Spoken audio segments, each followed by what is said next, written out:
Hey guys, it's me Elaine. So I'm back with another video. This video is going to be a acne scar update, but it's also going to be an acne scar guide for those of you who are looking into treating your acne scars. I've been treating my acne scars for the past year now, so I've gone through a lot of treatments and I've built up a lot of knowledge about acne scar treatments. And I feel like I have really good advice for those who are looking into scar treatments. And so we'll go over the cost of treatments, the kind of treatments, the downtime, as well as identifying the type of acne scars that you have. So first I want to say that I had my last treatment for my acne scars last week on Thursday. I'm going to give you guys a close-up. You could still see some of the patchy brown marks on my face and on my temples, but for the most part I'm almost peeled. So the downtime was relatively quick. It's already the 5th day and I'm already almost done healing. The treatments that I had done was TCA Cross for ice pick scars at 60% and a fractionated erbium pixel laser treatment. It was an ablative laser, but my doctor did conservative settings on me considering I am Filipino and we tend to hyperpigment. So yeah. I'm already healing well, and as far as me seeing progress, I mean, I do see changes, but you know, it always takes time to see like the full result, you know, a couple weeks later. So I wanted to start this video off by talking about acne scars.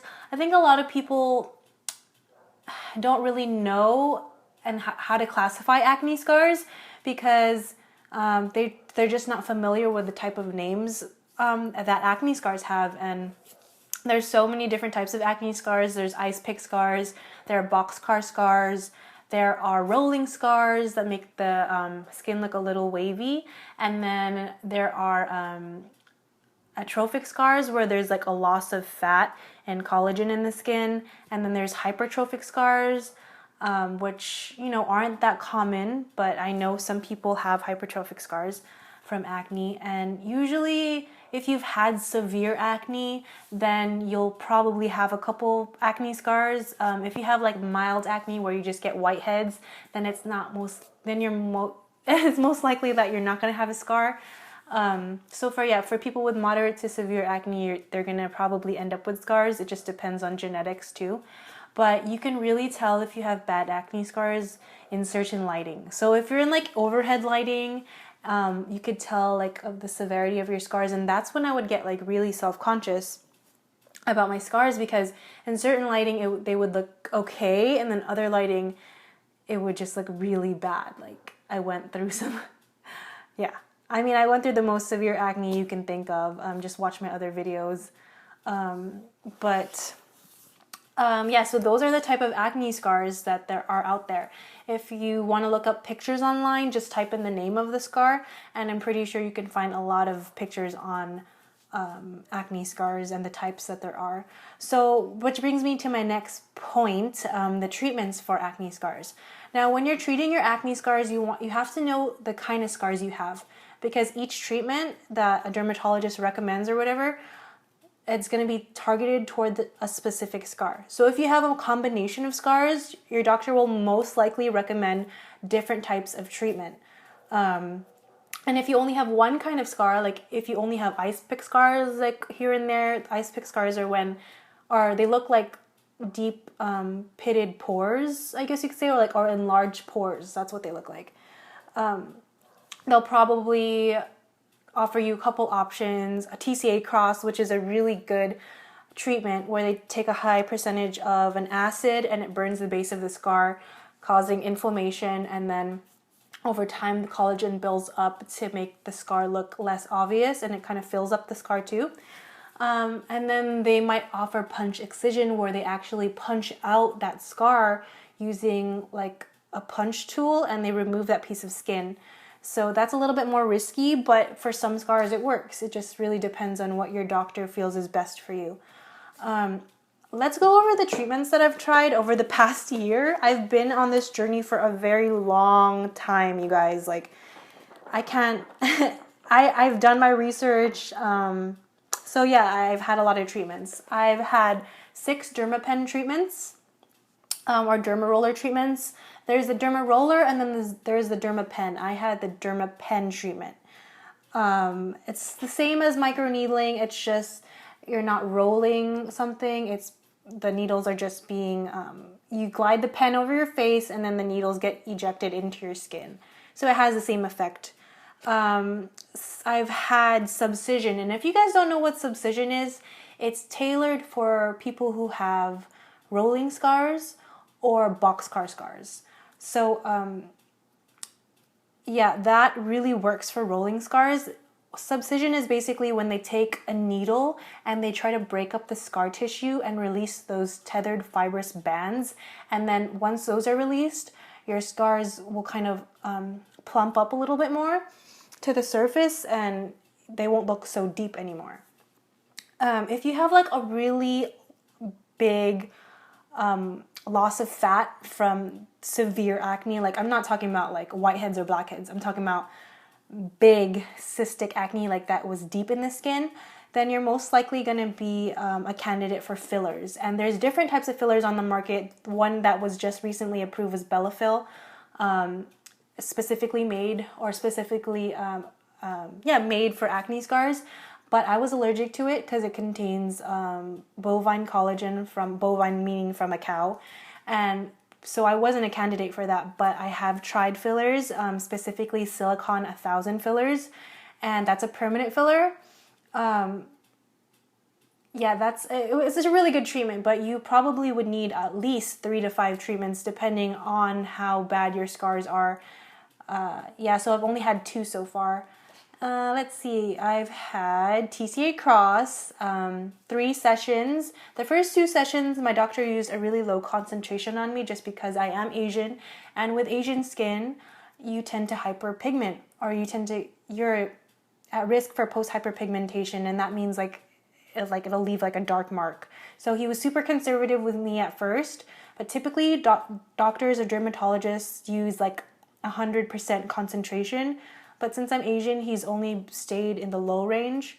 But I'm hoping, over time he might go up to like 70 or 80%. But we'll see. And then I recently had the erbium fractionated ablative laser.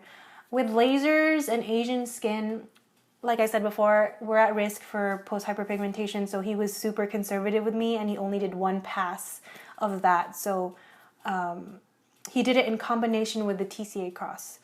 And I think it was a good treatment, I only had 1 session of that. I don't know if I'm going to get more in the future. I might.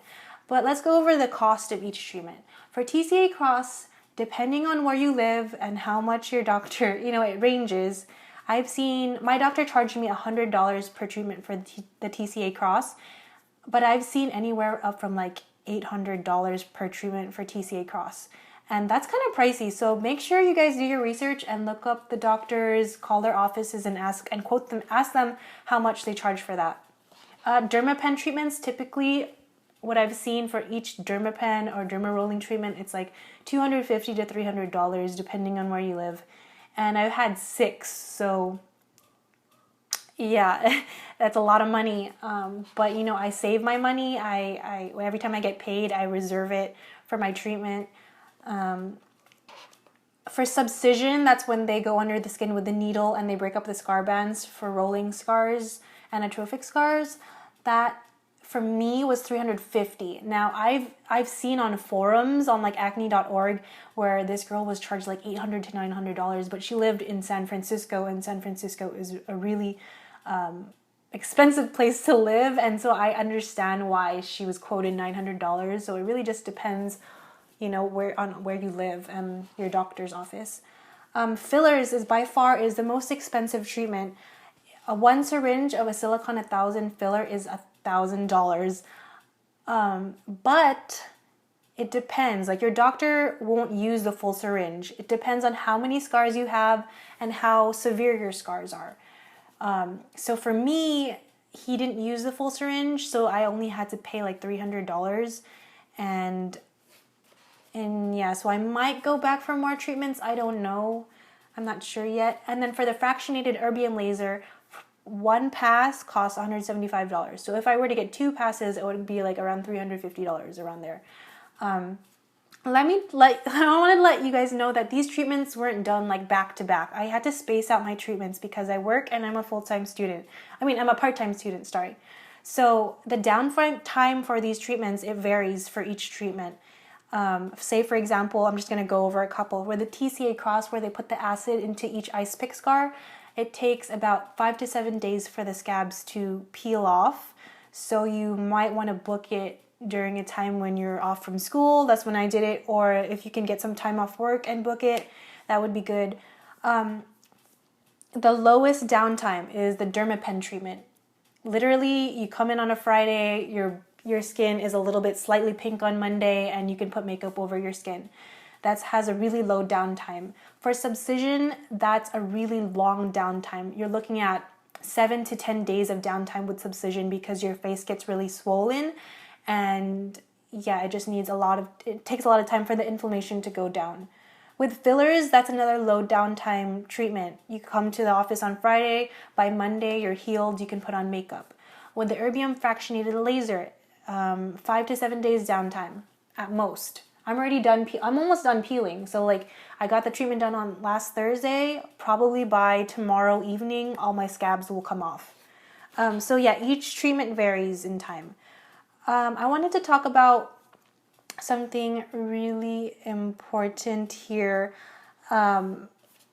These treatments are expensive, like I've said before, but I know you guys might think like, oh my gosh, you're spending so much money on treatments, like first of all, it's not covered by insurance, so it's a cosmetic procedure. These are all cosmetic procedures. They're not covered by insurance, so you're going to have to take money out of your own pocket.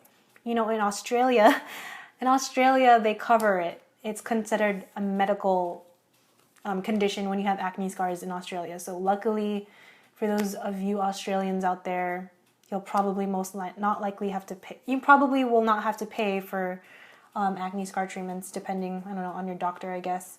But I'm trying to get to the point where I don't have to wear makeup. Like, I don't like wearing makeup. Like, yeah, maybe some mascara, some under eye concealer for my dark circles. But for the most part, I was never the type of girl that wore makeup. So for me, doing all these treatments, I just want my skin to look, fresh looking and natural looking. I'm trying to go for that look that I had, when I just started out college. I never really used to wear makeup. So, but as I grew older, and hormonal changes happened, like my skin just got worse and I had to use makeup. I tried so many products to cover up my skin, and in the end, it just aggravated my skin and made my skin worse, which is why I had to go on Accutane, which was one of the best decisions of my life, actually. I try to make this video as short and informative as possible. Really, what it comes down to is identify your scar type. Once you do that, you will need to find the treatments that are tailored for that specific scar. The combination approach is best. So what I mean by that is combining different treatments. That's what I've been doing for the past year. I've been doing microneedling, TCA Cross, but I've had to separate, or to find time for those treatments because, they require downtime. So, identify your scars. Find a good dermatologist that has experience in treating acne scars. I suggest going to multiple dermatologists, plastic surgeons, cosmetic surgeons, and kind of seeing if you can, what they offer, what their prices are, and things like that to consider are really important. I know that acne scars is a struggle, they're not easy to treat. It takes time to see improvement and it takes patience. And I know it sucks because you want to look in the mirror and not feel ashamed, right? Because I felt like that before, especially on days where I could just tell my skin was really bad. But knowing that there are so many options out there, that there's so many doctors willing to work with you, it gives me hope that one day I can achieve the skin that I've always wanted. And it may not be perfect, but if I can get at least 85% improvement, I think I'll be happy with that. This is it, guys. I hope this video was helpful to you. If you have any questions, please leave them in the comments below. I'll be happy to answer them. I love it when you guys leave comments because I feel like I'm giving you my best advice because I've gone through it. So yeah, I hope you guys will keep following me on my acne scar journey, and I hope you guys have a good day. Bye.